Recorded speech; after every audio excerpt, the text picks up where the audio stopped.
इस वीडियो में मैं आपको एक्सप्लेन करूंगा लॉर्ड ऑफ द मिस्ट्रीज के एपिसोड नंबर 7 को। और अगर आपने बाकी के एपिसोड नहीं देखे हैं तो वो आप मेरे चैनल पे जाके देख सकते हो। एपिसोड की स्टार्टिंग में हमें हो यूनिवर्सिटी दिखाई जाती है, जहाँ पर क्लेन और एजिक फिशिंग करने आए होते हैं।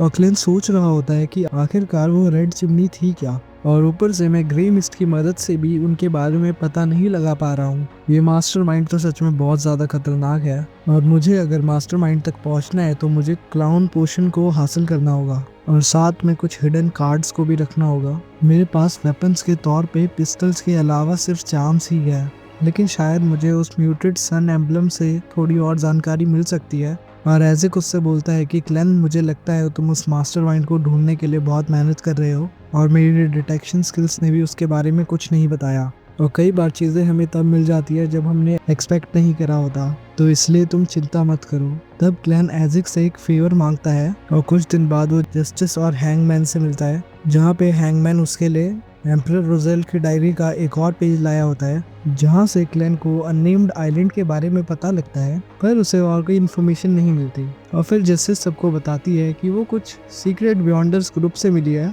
जिससे उसे और भी ज़्यादा डायरी के पेजेस मिल सकते हैं, लेकिन वो उससे पहले और भी सीक्रेट ऑर्गेनाइजेशन के बारे में इंफॉर्मेशन चाहती है। फिर वो दोनों क्लेन की तरफ देखने लगते हैं, पर क्लेन को खुद ही कुछ नहीं पता होता, और हैंगमैन को थोड़ी बहुत इन्फॉर्मेशन होती है। फिर हैंगमैन इन्फॉर्मेशन को पता करने के लिए 1000 पाउंड मांगता है, क्योंकि वो ऑर्गेनाइजेशन बहुत ज़्यादा खतरनाक है, जिस वजह से उसे उनकी इन्फॉर्मेशन निकालने के लिए बहुत बड़ा खतरा मोल लेना पड़ सकता है। और फिर क्लेन ये सुन के हैरान हो जाता है कि हैंगमैन को 1000 पाउंड चाहिए।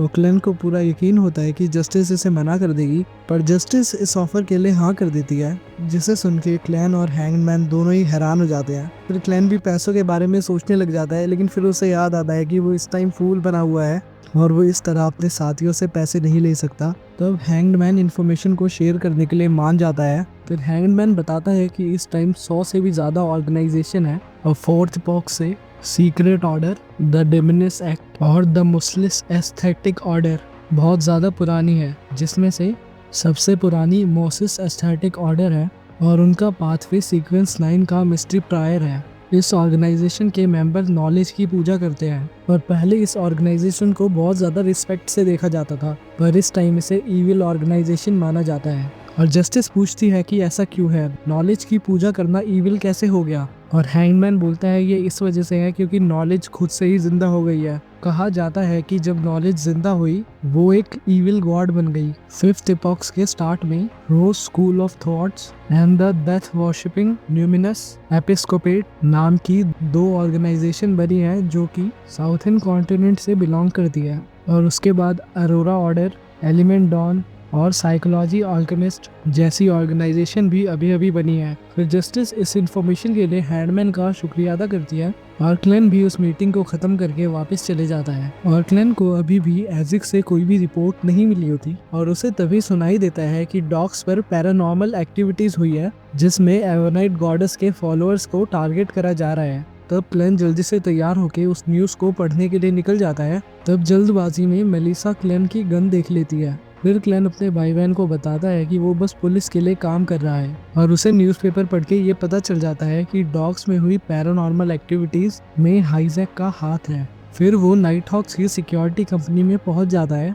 जहां पर नील फॉरेन के साथ दारू पी रहा होता है, और क्लेन भी उन्हें ज्वाइन कर लेता है। तब वो लोग डॉग्स पे हुए हमले के बारे में बात करने लग जाते हैं। फिर क्लेन को पता चलता है कि डॉग्स के ऊपर जिन स्पिरिट ने हमला करा है वो बहुत ज्यादा पुरानी है, और वो फोर्थ इपॉक से बिलोंग करती है, जिस वजह से क्लेन को यकीन हो जाता है कि इन सब में एजिक का ही हाथ है। फिर क्लेन से बात करते हुए फॉलन क्लेन को मैंडेटेड पनिशर ज्वाइन करने के लिए बोलता है, पर नील इसके लिए मना कर देता है। और फिर वो लोग कैप्टन से मिलने चले जाते हैं, जहां कैप्टन नील को लियोनार्ड और कैनली के साथ डॉग्स के ऊपर हुए हादसे की इन्वेस्टिगेशन करने जाने के लिए बोलता है। फिर क्लेन नील की जगह वहां जाने की बात करता है, जिसके लिए नील बड़े आराम से मान जाता है। पर जैसे ही कैप्टन उसे बताते हैं कि 50 साल से ऊपर उम्र वालों को डबल पैसे दिए जाएंगे, तब नील भी क्लेन के साथ जाने के लिए तैयार हो जाता है। क्लेन बोलता है कि मैंने सुना है कि वहाँ के स्पिरिट्स को थोड़ा हैंडल करना मुश्किल है, तो क्या उन्हें वहाँ से हटाने का कोई और रास्ता नहीं है। फिर स्मिथ बोलता है कि इसके लिए तो हमें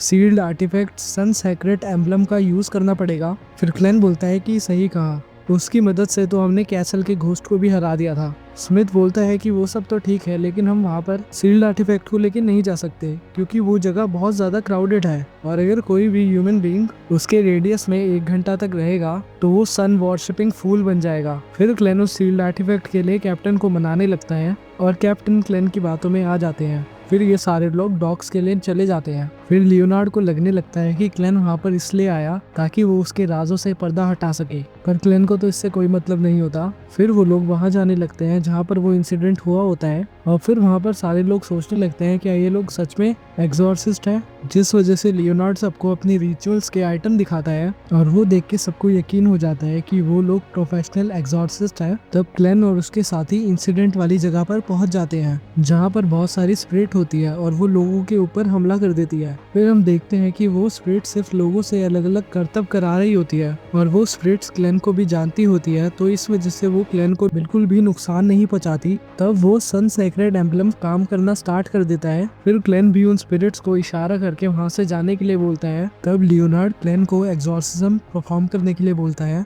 पर क्लेन को ये यकीन नहीं हो रहा होता कि ये सब कुछ उसे करना पड़ेगा। फिर वो और नील मिलके डांस करने लगते हैं और सबको ऐसे दिखाते हैं जैसे रिचुअल परफॉर्म करा जा रहा है और सभी लोग उनकी बातों पर विश्वास भी कर लेते हैं। तब यहाँ पर एक कैरेज एक लड़की से टकराने वाला होता है जिसे फॉलन बचा लेता है और हम देखते हैं कि वो लड़की और कोई नहीं लेनेवस की फियोंसे है जिसका पीछा फॉलन कर रहा होता है ताकि वो लेनेवस के ठिकानों का पता लगा सके और उसके किए हुए फ्रॉड के ऊपर से पर्दा हटा सके। तब क्लेन देखता है कि नील और फॉलन काफी अच्छे दोस्त हैं, जिस वजह से वो नील से इसके बारे में पूछने लगता है और नील बताता है कि वो लोग बहुत अच्छे दोस्त हैं क्योंकि वो लोग साथ में काम करते थे और एक ही साथ नील के घर पे पिया करते थे और गाना गाया करते थे और नील की वाइफ सेलेस्टिया भी उनके लिए पियानो को प्ले किया करती थी, पर वो कुछ सालों पहले मर गई और अब हमारे ग्रुप में सिर्फ मैं और फॉलन ही बचे हैं। तब वो लोग कुछ और टाइम इन्वेस्टिगेट करने लगते हैं और उन्हें समझ नहीं आ रहा होता कि जिन लोगों के ऊपर स्पिरिट्स ने हमला कराया वो ठीक कैसे हैं, जिस वजह से लियोनार्ड क्लेन को इसके ऊपर डेविनेशन परफॉर्म करने के लिए बोलता है, पर क्लेन को डेविनेशन से कोई रिजल्ट नहीं मिलता और तभी उसे वहाँ पर इन्वर्टेड पिरामिड दिखाई देता है और लियोनार्ड बोलता है कि जो तुमने इन्वर्टेड पिरामिड देखा वो किसी भी जगह से बिलोंग कर सकता है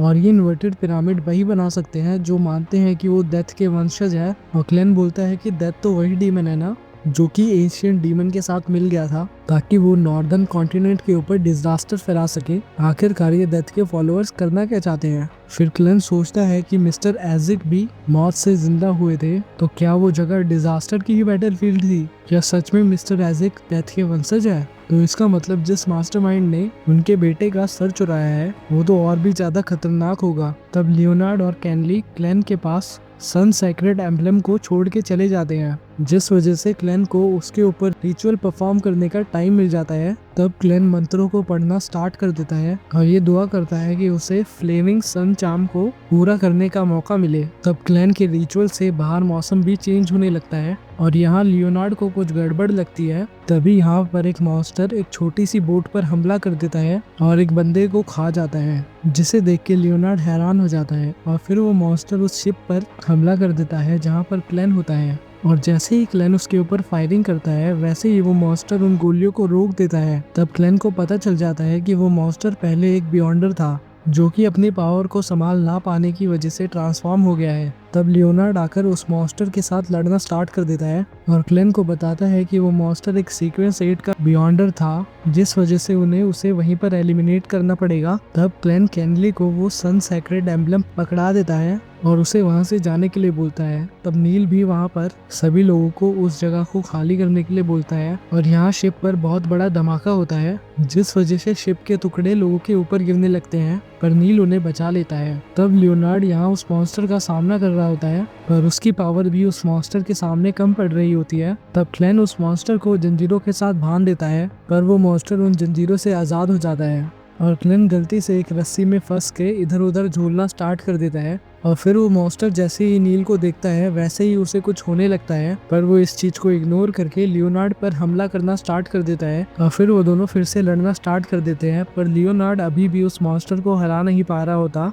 और जैसे ही वो मॉन्स्टर लियोनार्ड पे हमला करने लगता है वैसे ही क्लेन झूलते हुए गलती से उस मॉन्स्टर को लात मार देता है, जिससे वो मॉन्स्टर नीचे गिरने लगता है और नील उस मॉन्स्टर को पकड़ देता है। तब लियोनार्ड भी अपनी पावर से उस मॉन्स्टर को कैद कर लेता है। तब नील को उस मॉन्स्टर के पास से एक दारू दारू की बोतल मिलती है जो कि फॉलन की होती है, और जिस वजह से उन्हें पता चल जाता है कि वो मॉन्स्टर फॉलन है और अब उसे बचाना इम्पॉसिबल है, जिस वजह से लियोनार्ड उसे मारने लगता है। पर नील उसे खुद मारने का डिसाइड करता है और अपने दोस्त को लास्ट टाइम गुड बाय कहता है। तब घर जाकर नील दुख में पियानो बजाना स्टार्ट कर देता है और वहाँ पर क्लेंट भी आया होता है। फिर वो नील और उसके साथियों की फोटो देखता है और उसे समझ नहीं आ रहा होता है कि आखिरकार इतना अच्छा बियॉन्डर एकदम से मॉन्स्टर में कैसे कन्वर्ट हो गया। और उसके बाद क्लेम घर आ जाता है और सोचता है कि जब कभी भी हम फॉलन के साथ मिले हैं तब उसे कभी भी उसके अंदर कुछ एबनॉर्मल नहीं लगा, तो आखिरकार वो एक मॉन्स्टर में कन्वर्ट कैसे हो गया। तो क्या इसका मतलब बियॉन्डर कभी भी मॉन्स्टर में कन्वर्ट हो सकते हैं? और ये तो बहुत ज्यादा खतरनाक है। और मेरे पास अभी बस 2 फ्लेयरिंग सन चार्म्स हैं जिन्हें डिवाइन ब्लड से पावर मिली है, और इनकी मदद से मैं नोटबुक के आकर्षण और मास्टरमाइंड को ढूंढ सकता हूँ। पर ये चांस भी एक बियॉन्डर को मॉन्स्टर बनने से नहीं रोक सकते। और कैप्टन ने कहा था कि बहुत से नाइट हॉक्स मॉन्स्टर बनने के बाद मर गए हैं, तो इसका मतलब हम सब के साथ भी ऐसा ही होने वाला है। नहीं, ये सब कुछ बकवास है। इसका पक्का कुछ ना कुछ सॉल्यूशन जरूर होगा, या फिर शायद अच्छी तरह सेल्फ कंट्रोल और ताकतवर बियॉन्डर पावर की मदद से हम लोग मॉन्स्टर में कन्वर्ट होने के रिस्क को कम कर सकते हैं। लगता है वो टाइम अब आ गया है कि मुझे अपने टीममेट्स को एक्टिंग मेथड के बारे में बताना चाहिए और मुझे खुद भी क्लाउन सीक्वेंस में आगे बढ़ना चाहिए। और इसी के साथ ये एपिसोड खत्म हो जाता है। आपको ये वीडियो कैसी लगी मुझे जरूर बताना। मैं आपसे मिलता हूँ नेक्स्ट वीडियो में। जब तक के लिए सायोनारा।